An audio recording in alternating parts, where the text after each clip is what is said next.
All right, good afternoon. Those joining us a little early, we'll wait a few minutes and let people join on. I hope everyone had a great day. It's pretty amazing outside. It's pretty amazing. Watching the market at the same time, I think the market is not responding well to another stalemate in the stimulus package. We'll talk a little bit about that as well. But before we start, I'll open up, make sure we're heard and turn on.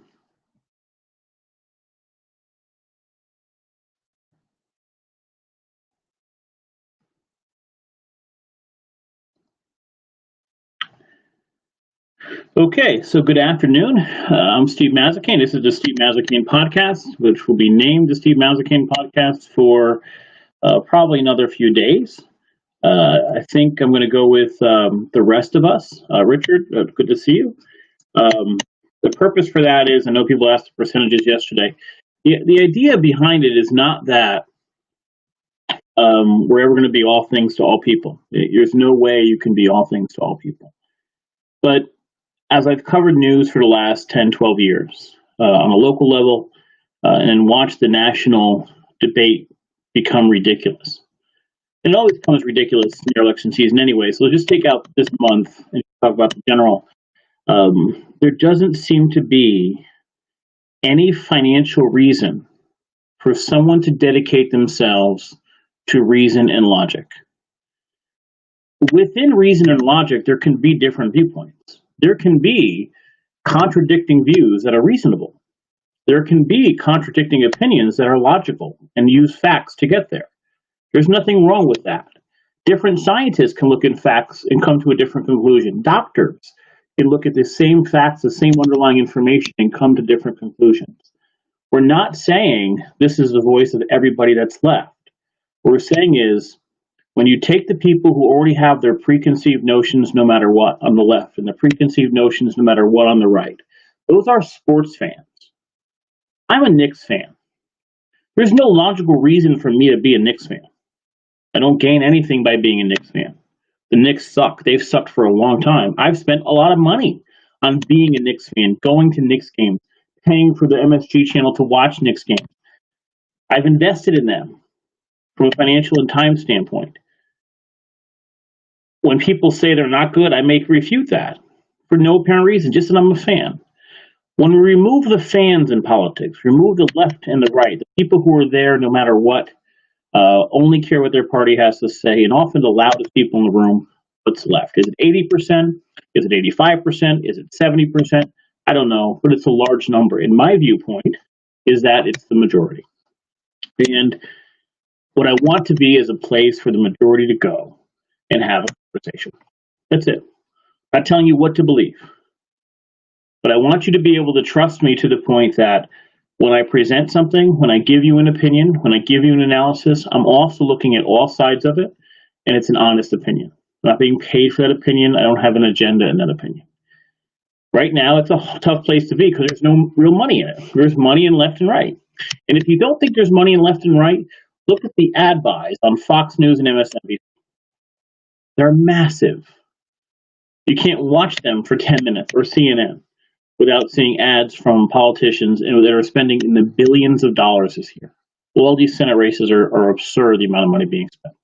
So that's what the idea of the rest of us, I think, makes the most sense. I also like the name of the title, that you have to kind of explain a little bit. Because when you can understand it, you kind of connect with it. I think it makes more sense. So I think next week we'll go with that. But right now, we're the Steve Mazzacane podcast. So good afternoon. It is 4:07. I kind of waited a few minutes for people to come on, so I thank you for joining me. And yesterday, it's not kidding. I have 2 messages already, like at 4 o'clock. If I'm not live, are you going live today? So I don't want to mess up your time frame and forgetting that of what time it is in the day. I know 4 o'clock people expect this to come. All right, so let's talk a little bit first and foremost about our new presumptive Supreme Court judge. And there's an interesting back and forth today that took place, and Politico did a nice job responding on it. I watched it live, and I was like, I'm pretty impressive, where the biggest attack the Democrats are making against her. Now, first of all, let's just be clear. she's getting in. Like, it's not, there's nothing that could be said now that some Democrat's going to say, you know what, I might vote for her. It's not going to happen. And there's, I'm guessing nothing that could be said now that some Republican's going to say, outside of one or two that have already said they're not going to vote, likely abstain from the vote, would say, oh, I'm going to change my vote. It's already done. This is just math. And if you've watched any of these hearings, the elected officials asking questions, they're not questions, they're statements. They're statements with a question mark at the end. They're not asking anything. They don't expect an answer from her. But her answer was pretty good on Obamacare, because the question with the Obamacare bill, at least going forward, are certain particular aspects. For example, the mandate that if people don't have insurance, they have to pay a fine. Essentially, a mandate that you have insurance in some way, shape, or form, and prove it. And without that, a lot of these things don't work. Insurance is about spreading the risk over many, many people. If you don't have healthy people in that pool, you're not going to have a financially viable insurance program. But this is a quote from Politico. Supreme Court nominee Amy Coney Barrett on Wednesday suggests that the Affordable Care Act, which is Obamacare, might be able to withstand a challenge from the Trump administration, placing Obamacare once again at the forefront of the Supreme Court confirmation fight. I don't know why they said once again, because it's always been there. That's just been the front and center. There's also the abortion issue. She said Barrett extended an olive branch to Democrats who asserted Barrett would side with the Justice Department in its effort to invalidate the 2010 healthcare law. The Trump administration is arguing that because Congress repealed the individual mandate as part of Obamacare, the rest of the law should be scrapped. So we just talked about that argument for a second. When you take the individual mandate away and you're no longer spreading the risk, because who are the people that are not going to buy insurance? The people who are healthy, typically younger people. Car insurance works because a car insurance provider provides insurance to 10,000 people of all risk levels, and that many of those people don't use the insurance. If everybody used the insurance, they'd go broke. But suddenly the concern is, if you're mandated to have it, what people will do is not have it, pay the fine, and once they get break their leg or get a bad diagnosis, call up and sign up for insurance. So already we've had that aspect, the mandate repealed. So now the question becomes, wait a minute, if that aspect's repealed, Trump is saying, the Trump administration is saying, then the whole law is moot. Democrats are basically saying, no, we want the rest of the law. There's other protections in this law we want, and somehow the government has to pay those increased fees for those insurance rates because you're not going to spread that risk.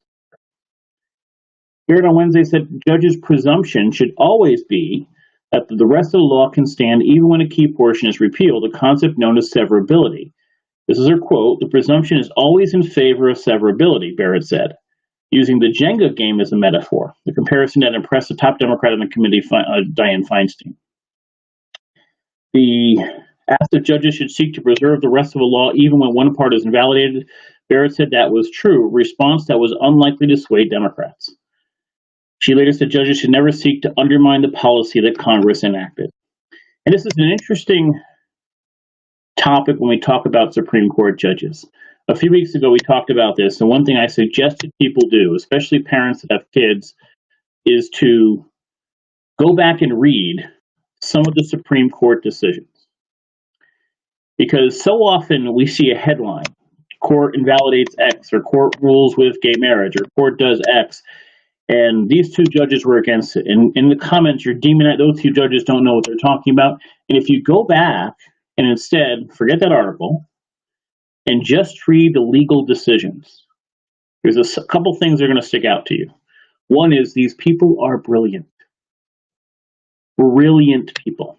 The people on the Supreme Court, whether you agree with them or not, are brilliant. I read these decisions and my mind is blown at the thoughts that go into them, the thought process that goes into them, how they're written. They're often, especially if they've been on the bench for a while. Secondly is this. It is not often a decision between right or wrong. The court has been a place to punt for Congress. Congress could pass laws. The Supreme Court cannot. So for every person that complains the Supreme Court ruled X, Your legislator, Congress, can pass a law. Congress can pass amendments to the Constitution. So when we say, Roe versus Wade gave you the right to abortion, there's nothing to say that somehow legislatively they couldn't come together and say, let's write this into law, make it an amendment, or make it a law that holds up. They have the right to do that. But Congress has been dysfunctional. And so because Congress is dysfunctional, we have this heightened anger about the Supreme Court. The Supreme Court has to rule this way for us. The Supreme Court's job is not to decide what the law is. The Supreme Court's job is to interpret the law. So more often than not, when there's a decision you may disagree with, if you read the dissenting decision, it's essentially a dissent that says, this isn't our job. This should go back to Congress. Here's what Congress wrote. Here's how we interpret it. But there are ways to fix it if you want to fix it, if there's political will to fix it. We keep hearing now that we need to wait for the will of the people and wait for the vote to come through and wait for people to go to the ballot box to decide what they want. You have a right to do that. Who you put in Congress decides what your laws are. The Supreme Court does not decide what your laws are. They decide the interpretation of the law. And in the past, based on Supreme Court rulings, Congress has gone back and changed laws or altered laws or added laws to make up for that particular ruling. So suppose they decide we're going to write 1 + 1 is 2. Court says, well, you didn't write it the right way. It doesn't really mean that. The legislature can go back and say, all right, let's fix that. The legislature passes laws. Congress decides what laws are. You vote for congressmen. You vote for people in the House. You vote for people in the Senate. You don't vote for a Supreme Court. A Supreme Court decides how do we interpret that law. And like many, many laws, there are unintended consequences. We pass a law and realize, oh shit, we didn't realize that was going to happen. Let's back off that a little bit. What she's saying is just because a law, which may be incredibly complicated, comes forward and we invalidate a portion of it, doesn't mean the whole law's out. What the Trump administration is saying is you've already invalidated one portion of it, so therefore the whole law should be out. She's giving a chance, I don't know if I agree she would do this or not, that she would not necessarily vote to invalidate Obamacare. But if you are someone who is vocal about these positions on social media and yelling and screaming, take a couple hours tonight. Look for Google Supreme Court decisions, Supreme Court dissents, and find the decisions in the dissents from people you disagree with. If you're a Democrat, look for Republicans. Look for Clarence Thomas, Judge Alito. If you're a Republican, look for Democrats. Look for Sonia Sotomayor. Read their decisions before you post on Facebook, before you yell and scream. Because I guarantee you'll be impressed. I guarantee you'll start thinking differently. And you realize the job of the Supreme Court is not to make the laws. We learned this in school, but we seem to have forgotten it. The legislature makes the laws. And what's happening now is the legislature is saying, we can't get our way because we're dysfunctional. The numbers are too close. The Republicans can't get anything past the Democrats. Democrats can't get the Republicans. So therefore, the courts have to bail us out. And the courts many times say, nope, handle it yourself. And you can't say people vote for the Supreme Court. They don't. People vote for the legislature. So if you have dysfunction in the legislature, then you voted that way. Now, based on current polling, we may have some massive, massive changes. I'm going to look this up. I always go to Real Clear Politics. We're going to actually put this widget. We got approval to put this widget on Brandford 7, so I may do that as well. But Biden national average, so some polls must have come out for Trump, is now 9.2. It was 10 yesterday. All of the directions are going down. Biden that has leads is up 2.9, but that's going in Trump's direction. North Carolina is 3.3, a little bit in Trump's direction. And they give you the direction of most recent polling. But right now, I looked at betting odds, is that it's over 50% that the Democrats will win the Senate, obviously over 50% that win the presidency. If that happens, you have a much easier path to pass laws. You may not have to require the Supreme Court to bail you out. Now, how do you get past the filibuster in the Senate? I don't know. That's the question of, do you eliminate the filibuster? For purists, it makes sense, but then you give one party with, whoever has, the Senate has had 100 people in it. If it's 50-50, the vice president breaks the vote. So that means whoever has 50 members and the presidency can pass anything they want if there's no filibuster. So there's downsides and good sides to all of these things.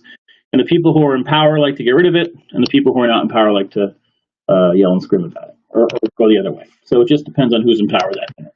But this is, why you have to read decisions. There's decisions that come up in the last few months, Democrats thought would get killed in a Republican court, or conservative court, and they didn't.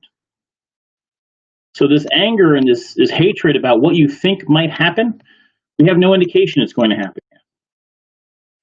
We also think there's a lot of people who do not quite understand the job of the Supreme Court. And the people who seem to understand the job of the Supreme Court, those judges, they are impressively brilliant. All right, so let's go to another topic today, because, we have crazy people in the world.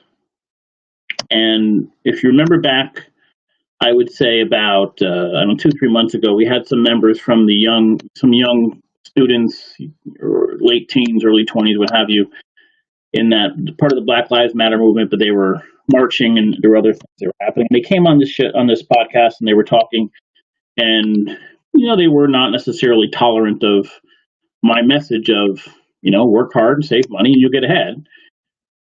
And we saw some nasty things said there. We see in town there are people who are relatively nasty at times. We see in politics there are nasty stuff, and because of the internet, because of the nature of it, you can post disgusting, horrible things on a regular basis and get away with it. So apparently yesterday, or the day before, a photo of Rosa DeLauro and the Christopher Columbus statue. The picture was done with her head, him holding her head like Medusa style. And her head was cut off and what happened. And I didn't see it. I don't think most people saw it. I guess it was on social media on some crazy websites. But Rosa DeLauro puts out a press release.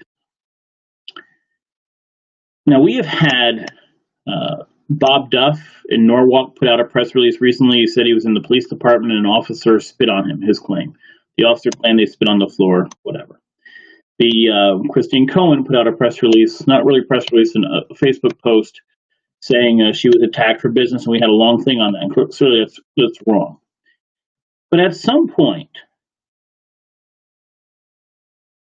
is it helpful to give these people more press? Is it helpful to give crazies more attention? We have the same question with school shootings. By constantly sensationalizing schools, by talking about it constantly, they're awful. But are we encouraging copycats? Because they're after attention. I get Rosa has no chance of losing this election. She would have to, I don't know, there's nothing she could possibly do to lose this election. She responds to pictures online that we don't know where they came from. Why? Why do you respond to crazy when the only thing crazy wants is your response? We see it here in town. We have people going to meetings that have to be listened to legally. They're allowed to take up some time, how many matter of minutes they are allowed, at town meetings. Nobody gives them the time of day. No one really cares. No one's stupid enough to engage with nonsense. We have a group of 2 or 3 people now going to meetings saying we need to put development at paper draw. Like, are you nuts? No one cares what they have to say, but they like riling people up. They like getting attention. And if an elected official responds to them, they've won. Now, there's another angle of this where the people like Rosa DeLauro and Bob Duff who posted stuff publicly, they're trying to keep their base engaged. Oh my God, it's terrible. I feel terrible for you. There was Johanna Hayes did a thing with about 20 people on Zoom. Apparently somebody hacked the Zoom and wrote ridiculous, nasty, racist things on a regular basis, hacking the account. I didn't know about it. You would not have known about it. Most people would not have known about it. Who would have known about it? 20, 25 people. Until she puts out a press release. She starts talking about it publicly. So you take this horrible event and now put it in front of tens of thousands, hundreds of thousands of people. And it reinforces, oh my God, there's terrible racism. No, there's assholes. But is using that event, is giving that person attention helpful? Are you helping eliminate those events in the future? We get the political goal you have. We understand the political goal you have to keep your base riled up. We understand that. But let's also not pretend that you're helping solve the problem when you're giving a massive audience to these people. Because that's all they want. Their success is based on you responding to them. What did Rosa DeLauro achieve by talking about this picture? She didn't post the picture. But everyone that cared and saw that post went Googling that picture. So thousands more people saw a picture than ever had to. She said Facebook and Twitter removed it. I still saw it, I think, on Instagram. But it would have impacted nobody. Everyone that saw it knows it's ridiculous. They're mad that she didn't fight up for Columbus Day, whatever, statue, whatever. Bob Duff posting about a police. Oh, why get in a fight with the police department? You've already passed a bill they hate. Then you went there, probably shouldn't have done that to begin with. And you make a claim, they make a claim. What are you accomplishing by that? Playing the victim is an interesting political strategy, but then don't pretend you're trying to solve the problem. Don't tell me you're trying to solve racism by taking an event next to nobody saw and then saying, hey, we're going to post about this publicly for tens of thousands of people to see. There's two goals that politicians have. They want to get votes. They also want to keep their base engaged and riled up. You need to keep them emotional. So you play the victim. Oh, they attacked me. They said awful things about me. You're an elected official. You ran for office. It happens. It's not the first time. Oh, they said don't go to my business. Is that wrong? Of course it's wrong. What did you accomplish by posting it publicly? Was anybody actually gonna not go to your business? If you're a bagel shop, I'm going. So at the end of the day, you have to wonder about the sincerity of people who say, I want to solve this problem. I don't like the discourse. I don't like the negative talk. I don't like the slander. I don't like the nastiness, but I'm going to talk about it nonstop. I don't like how nasty that person is, but look how nasty that person is. What did you solve? Especially in Rosa DeLauro's case, because she's never going to lose. Bob Duff isn't going to lose. Christine Cohen has almost no chance of losing. So it's fun to keep your base riled up, but can't then pretend you want to solve the problem. You're relishing in the problem. There's another one today. We got this message from somebody who was appointed in Killingworth. You know, the Democrats want to basically claim that everybody is part of Trump now, and you know, whatever. And I'm just going to read you what I got. This gentleman posted, Tim Withington. After I vote, he's apparently an appointed, somebody works for the town, he's an appointed member. After I vote on November 3rd, I'm going to find some poll watchers and make their lives difficult for any of you weak Trump cuckolds in the Connecticut GOP, planning on having poll watchers in Connecticut, by the way, fuck you. Okay, so, and Republicans are going off, and news organizations are calling them for comment, and news loves this stuff. It's just great to get a comment about stuff. But what is that? Responding to that does what? He's an idiot? You're going to get him fired? Okay. At the end of the day, now it's a different story if somebody's a police officer. I agree. The level of, we had this here in Brantford. We had a police officer post fairly disgusting homophobic things online. And when it was brought to the attention of the police department, I think they did the right thing and got rid of that person. That person's still pretty vocal, and everybody kind of rolls their eyes when he is, because it's irrelevant. I have had more police officers stop me because we wrote about it and said, thank you for writing about it. When someone has that level of authority and they're posting things that are not just offensive but disgusting, they should not have authority. You should not be in any level of, I don't care if you're just giving out parking tickets or not, you should not have that level of authority. When you're elected official, stop giving a platform for crazy. And that includes, bad things happen to you. If someone else sees it, takes a picture and posts it, great. But don't be the person that gives them thousands more people to view them, because you're not helping the situation. Don't post posts that are clearly trying to incite your base. You're not trying to unite anybody. Everybody in their campaign, we bring people together and we talk with both sides. Bullshit. You look at their social media posts. Bob Duff's social media posts for years in between elections is trying to start fights. Nasty stuff about anybody who disagrees with him. Then we get to election season and, we're loving you. I care about you. Kindness is great. Well, shut the hell up. No one's falling for that crap. And you can't pretend for a second you care about ending racism when you use it to your political advantage every time you can. It's disingenuous. It's dishonest. It's disgusting. And don't pretend for a second people don't see it. I've never seen Sean Scanlon do that. I've never seen Jamie Cosgrove do that. So you can be a successful politician without going down that route. What's funny is we're seeing politicians who are never going to lose. Rosa's never losing, yet she still puts out that press release. There's nothing healthy, nothing substantial to move our common discussions forward. So why do it? To rile the base in a race that you're never going to lose. That makes no sense. The stock market today is down a little bit, primarily based on the belief that this stimulus package is dead. Let's put it this way. Both sides are at ridiculous nonsense right now. I put a little more on the Republicans because they took so long to come up with a counter plan.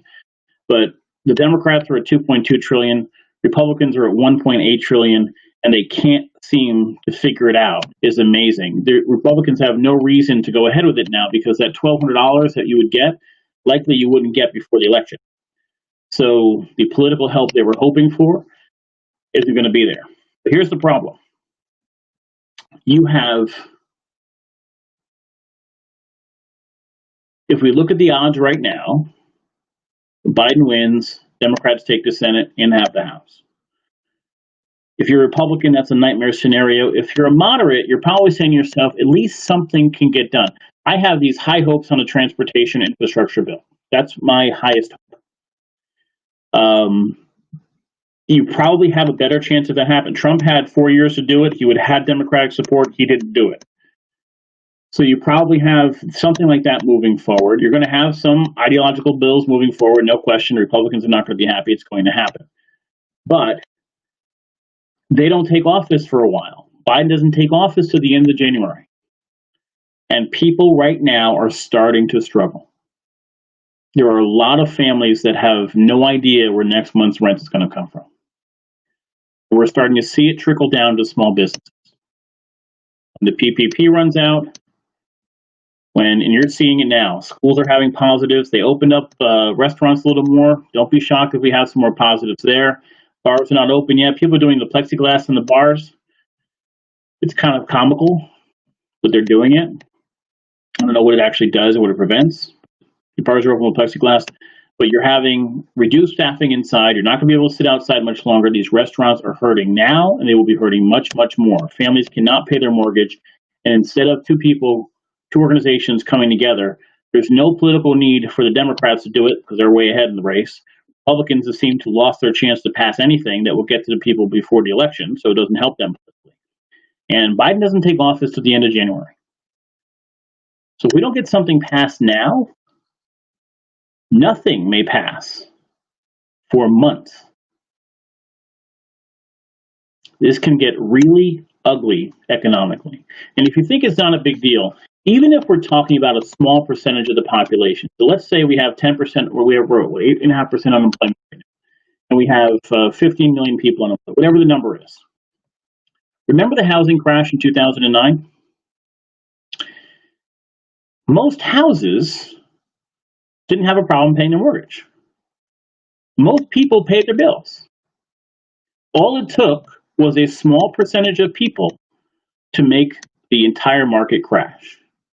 Once you reach 4 or 5 or 6% of defaults, the whole market crashed.